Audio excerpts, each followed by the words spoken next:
बिस्मिल्लाहिर्रहमानिर्रहीम। आज है 11 अक्टूबर 2023। इस चैनल को बनाने का मकसद सिर्फ ये है कि जो इकॉनमी के ऊपर डेवलपमेंट है, इंटरनेशनल हो या लोकल हो, वो इन्फॉर्मेशन आपके साथ शेयर की जा सके। और आप तमाम लोगों से भी, देखने वालों से ये रिक्वेस्ट है कि आपके पास भी जो इन्फॉर्मेशन है वो आप शेयर करें। It's just a part of A information exchange of information. आप मेरे साथ एक्सचेंज करें इन्फॉर्मेशन, मैं आपके साथ एक्सचेंज करता हूँ, ताकि हम लोग ज़्यादा से ज़्यादा अवेयर हो सकें कि दुनिया के अंदर क्या हो रहा है और पाकिस्तान में क्या हो रहा है। आने वाले वक्त में हमें उससे क्या नुकसान होगा या क्या फ़ायदा होगा। पाकिस्तान के अंदर डेफ़िनेटली हालात जिस तरह के हैं वो सबको पता है, लेकिन अगली जो जंग है और अगले जो हालात हैं वो आपको पता है तमाम के तमाम इकॉनमी से रिलेटेड है।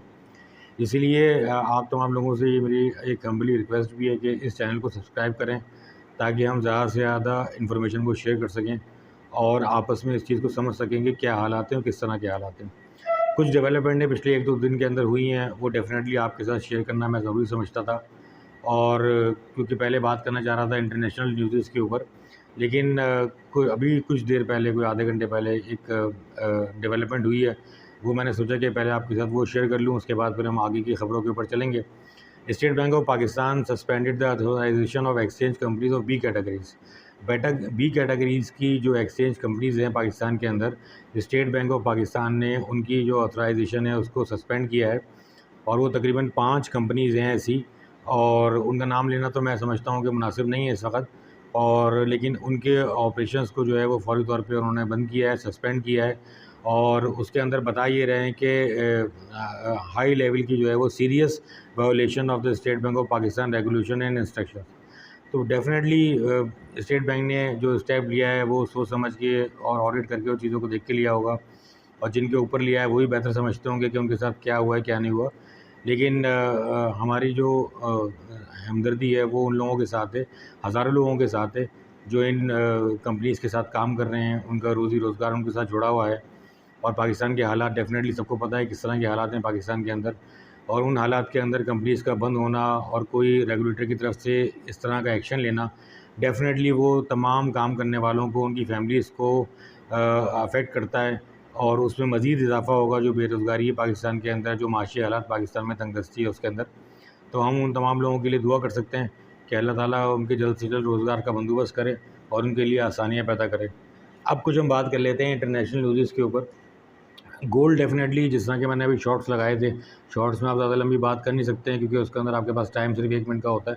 तो अब गोल्ड के अंदर हम बात कर लेते हैं। तो गोल्ड के प्राइसेस पाकिस्तान में जो 12 सितंबर को बंद हुए थे वो 2,15,000 थे। जो कल मार्केट खुली थी उसमें 1,99,500 रुपये तोला के हिसाब से थे। आज 5,500 रुपये का उसमें इजाफा हुआ है तोला के अंदर, क्योंकि उसका ताल्लुक डेफ़िनेटली इंटरनेशनल कमोडिटी है। गोल्ड आपका पाकिस्तान से उसका कोई लेना देना नहीं है। और उसके अंदर जो बीच के अंदर जो फ्लक्चुएशंस आती हैं, जो गैम्बलर्स आ जाते हैं बीच में, उसकी वजह से कभी-कभी आप देखते हैं कि मेजर जंप आ जाता है। लेकिन ये एक इंटरनेशनल कमोडिटी है। इंटरनेशनली उसके प्राइसेस गोल्ड के बढ़ेंगे तो पाकिस्तान में बढ़ेंगे, उसके घटेंगे तो पाकिस्तान में घटेंगे। तो कल जो है गोल्ड के प्राइसेस जो है इंटरनेशनल मार्केट के अंदर $16 पर आउंस के हिसाब से बढ़े हैं। और गोल्ड के जो प्राइसेस हैं इंटरनेशनल मार्केट के अंदर वो 1,872 औंस पर डॉलर के हिसाब से चल रहे हैं अभी। तो जब ज़ाहिर बात है $16 वहाँ इज़ाफ़ा हुआ तो यहाँ पे 5,500 रुपये डॉलर के हिसाब से इज़ाफ़ा हो गया पर तोला के अंदर। जो गोल्ड सोने की जो क्लोजिंग हुई है पाकिस्तान में वो 2,05,000 रुपये के हिसाब से हुई है। इसके अलावा देखा जाए तो इंटरनेशनल क्रूड ऑयल प्राइसेस के अंदर आपने देखा है कि 1 महीने के अंदर 10% का डिक्लाइन आया था। $92 से तकरीबन वो 82.5 डॉलर के ऊपर आ गया था। लेकिन जब ये जंग शुरू हुई है तो उस जंग के बाद हमने देखा है कि कल की मार्केट के अंदर 5% का इंक्रीज़ आया है इंटरनेशनल क्रूड ऑयल प्राइसेस के अंदर। लेकिन आज देखा जाए तो आज मार्केट के अंदर उसमें जंप नहीं आया, वो स्टैग्नेंट रहा है, अपनी जगह पे रुका रहा है।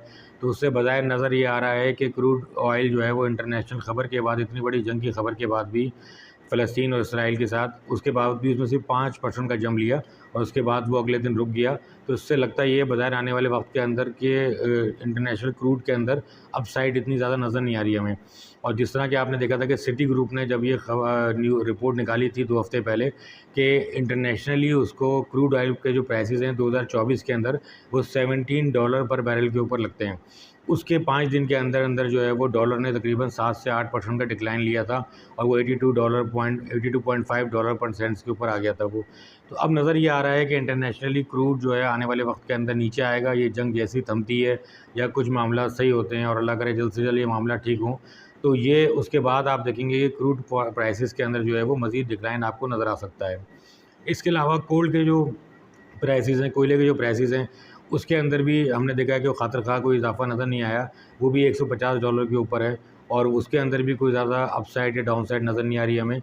इसके अलावा जो मेजर एक डेवलपमेंट हुई थी वो ये हुई थी कि जब जंग शुरू हुई थी मंडे वाले दिन, उसके बाद हमने देखा था कि ट्यूसडे के दिन जो है वो जो आपकी एशियन मार्केट्स हैं उसमें बहुत ज़्यादा मेजर डाउनफॉल आया था और उस डाउनफॉल की वजह से बहुत सारी ऐसी ऐसी चीज़ें हैं जो हमारे सामने नज़र आई हमें।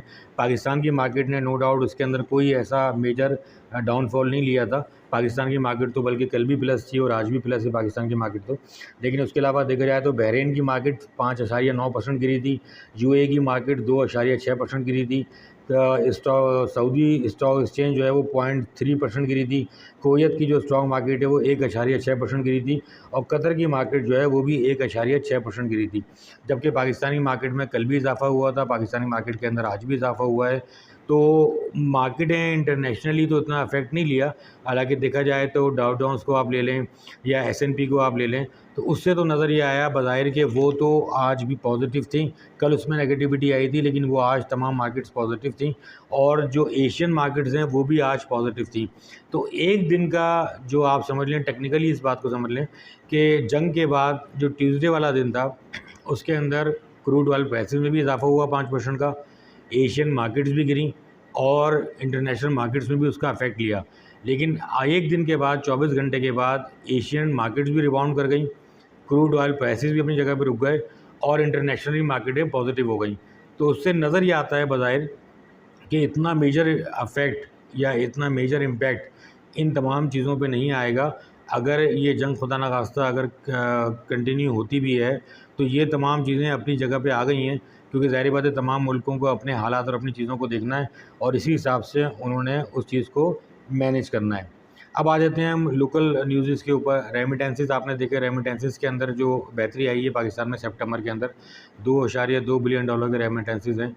अगस्त के अंदर $2 बिलियन के रेमिटेंसेस थे, तो उसमें तकरीबन 5% का इजाफा आया है। जबकि अगर पिछले साल के मुकाबले में देखा जाए तो उसमें काफ़ी हद तक कमी आई है। तो फर्स्ट क्वार्टर जो है वो 2023 का जुलाई अगस्त सितंबर, उसमें हमारे रेमिटेंसेस $6.3 बिलियन के हैं।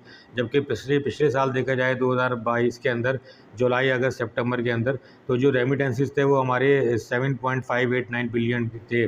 तो उसमें अगर देखा जाए तो उसमें काफ़ी हद तक गिरावट आई है, 25% की कमी आई है पिछले साल के मुकाबले में इस 3 महीने में रेमिटेंसेस जो ओवरसीज़ ने भेजे हैं पाकिस्तान। लेकिन अगर मंथ टू मंथ देखा जाए तो उसमें बेहतरी है। सेकेंडली ऑटो सेल्स के नंबर आए, वो भी आपने देखे हैं कि ऑटो सेल्स के अंदर मंथ टू मंथ लेवल पे बेहतरी आई है। ये मैंने शॉर्ट के अंदर भी डाला है, अगर आप चाहें तो आप शॉर्ट को देख सकते हैं। उसके अंदर आपको जो है वो गोल्ड के बारे में पता चलेगा, आपको जो है वो ऑटो सेल्स के बारे में भी पता चलेगा और ये तमाम चीज़ें आप उसके अंदर देख सकते हैं।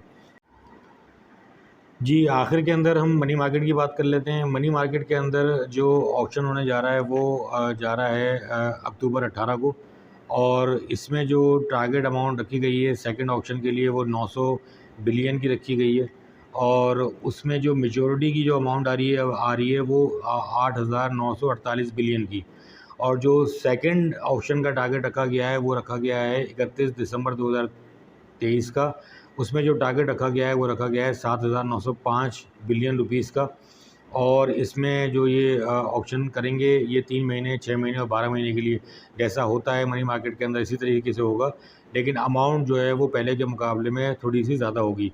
तो ज़ाहिर बात है पाकिस्तान के जो इकोनॉमिक हालात हैं और जो अभी इस वक्त कंडीशन है पाकिस्तान की और जो हमारा डेफिसिट है उसको पूरा करने के लिए आपको मनी मार्केट से सहारा लेना पड़ता है और उसी हिसाब से पाकिस्तान को अभी इस तरह चला रहे हैं, मैनेज कर रहे हैं कि आईएमएफ से भी सपोर्ट ली जाए, इंटरनेशनल डोनर से भी ली जाए, लोकली भी इसको मैनेज किया जाए। चीज़ें मुश्किल हैं, इसमें कुछ कोई दो राय नहीं है। कोशिश पूरी कर रहे हैं, सब करते हैं कोशिश, ये हुकूमत भी पूरी कर रही है कोशिश। अभी तक बज़ाहिर नज़र तो नहीं आता कि हमारे पास कोई ऐसा जामे हिकमत अमली है जिससे हम आने वाले वक्त के अंदर लॉन्ग टर्म के अंदर चीज़ों को मैनेज कर पाएंगे। शॉर्ट टर्म में तो एक ब्रीथिंग स्पेस है जो हर हुकूमत आने के बाद कोशिश करती है, और ये तो केयर टेकर सेटअप है, ये पूरी कोशिश कर रहा है कि इस तरह के हालात किए जाएँ ताकि आगे आने वाली हुकूमतों को इतनी मुश्किलात का सामना ना करना पड़े। लेकिन बज़ाहिर जो अभी तक के नंबर्स आ रहे हैं, जिसके अंदर आपके क्रूड ऑयल्स के नंबर हैं, गोल्ड के रेट्स हैं, इसके अलावा इंटरनेशनली भी इससे नज़र ये आ रहा है कि कमोडिटीज़ के प्राइसेस जो है वो डाउन साइड के ऊपर आ रहे हैं।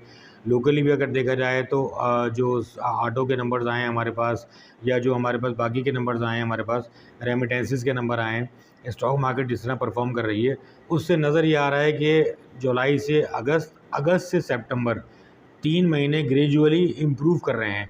अब आने वाले नवंबर में हम देखते हैं कि ये कॉन्फिडेंस किस तरह का रहता है लोगों का, किस तरह के हालात रहते हैं, क्या-क्या स्टेप्स लेती है गवर्नमेंट। उसी हिसाब से आने वाले वक्त के अंदर ये आइडेंटिफाई होगा कि क्या करना है हमें। लेकिन एक बात तो नज़र आती है कि आने वाले वक्त में हुकूमत पाकिस्तान को पाकिस्तानी अवाम को रिलीफ़ देना पड़ेगा, क्योंकि पाकिस्तानी अवाम के जिस तरह के हालात हैं और जिस तरह की चीज़ें हैं, अब ये तमाम चीज़ें बर्दाश्त से बाहर हो चुकी हैं। तो डेफ़िनेटली अल्लाह की भी मदद साथ है हमारी, क्योंकि इंटरनेशनल क्रूड के अंदर भी डाउन साइड आया है, और इसके अलावा हमारा जो रुपया है वो भी बड़ा स्ट्रॉन्ग हुआ है। आज आपने देखा कि 25वां दिन था, 25वें दिन के अंदर भी हमारा रुपया डॉलर के मुकाबले में स्ट्रॉन्ग हुआ है। अगर $1 बढ़ता है और ₹1 कम होता है डॉलर के मुकाबले में, तो 100 अरब रुपए का नुकसान पाकिस्तान को होता है, और पाकिस्तान के कर्ज़ों में 100 अरब रुपए का इजाफ़ा होता है। 25 दिनों के अंदर हमने देखा है कि ये तकरीबन 27.5-28 रुपये आज हो चुका है। 28 रुपया हमारा जो रुपया है वो डॉलर के मुकाबले में तगड़ा हुआ है, स्ट्रॉन्ग हुआ है हमारा। तो 2800 अरब रुपए का जो कर्ज़ा है, उसमें पाकिस्तानी कर्ज़े के अंदर जो है वो हमारी कमी आएगी। और अगर ये कंटिन्यू करता है, और मुझे उम्मीद है इंशाअल्लाह ताला ये कंटिन्यू करेगा, जिस तरह के स्टेप्स लिए जा रहे हैं, आने वाले वक्त में इसको आप 50 से 60 रुपये के दरमियान दिखेंगे दिसंबर तक इंशाअल्लाह। और इंटरनेशनल क्रूड ऑयल प्राइसेस भी नीचे आ रही हैं, उसका भी इम्पैक्ट इसके अंदर आएगा। तो आने वाले वक्त में नवंबर में, दिसंबर में आवाम को रिलीफ़ मिलने की कभी उम्मीद है, और हुकूमत पाकिस्तान को चाहिए और इस केयर टेकर सेटअप को चाहिए, ये मेरा मशवरा भी है और एक तरह से एक राय भी है कि आप इस स्टेप को लें। और जो पिछली हुकूमतों ने किया है और पिछले 1.5 साल में जो सफ़र किया है उन लोगों ने, और जिस तरह के माशी हालात हुए हैं, अगर पेट्रोल के प्राइसेस 25 से 30 रुपये कम हो जाते हैं नवंबर में और दिसंबर में, इसी तरह से वो कैरी फॉरवर्ड करते हैं, और ये 250 के करीब हमारा अगर पेट्रोल आ जाता है, और इसी तरीके से अगर इंटरेस्ट रेट के ऊपर हम अगला प्रोग्राम करेंगे कोई, क्योंकि इस इंटरेस्ट रेट के ऊपर एक्सपोर्ट का बढ़ाना और मुल्क का चलाना बहुत मुश्किल है। तो आने वाले वक्त में अगर आम आदमी को ये पेट्रोल का रिलीफ दे दिया जाए तो ये बहुत बड़ी सहूलत होगी, और ज़ाहिर बात है पाकिस्तानी अवाम इसको डिज़र्व करती है, और इस चीज़ को हमें ज़रूर कंसीडर करना चाहिए। आपके देखने का, टाइम निकालने का और सुनने का बहुत शुक्रिया। इंशाअल्लाह दोबारा मुलाकात होगी।